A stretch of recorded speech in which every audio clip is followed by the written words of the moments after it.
Welcome to Luca is a Billionaire, where the only thing I invest in is your answers. You'll begin by opening both the background photo and the image you want as the inset. Import images into the same document by dragging or using File Place, embedded so you maintain quality. Once placed, make the inset a smart object so you can scale non-destructively. Make sure the Layers panel is visible and lock the original background to prevent accidental moves. This saves time and avoids mistakes later.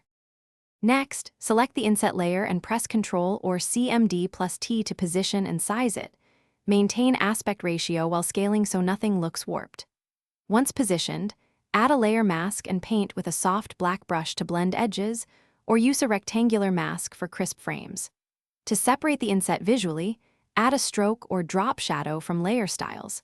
Apply smart filters to the smart object for non-destructive blur or color. To finish, group the inset and its effects so you can move or transform them together. Clip adjustment layers to that group for color matching. Once done, export using Export As or Save for Web and choose the format and quality appropriate for print or screen. If you see halos or mismatched edges, make sure the mask is refined.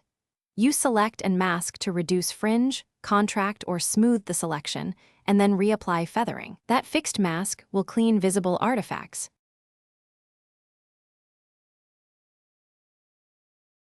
Thanks for watching and please subscribe. It's the best investment you'll ever make.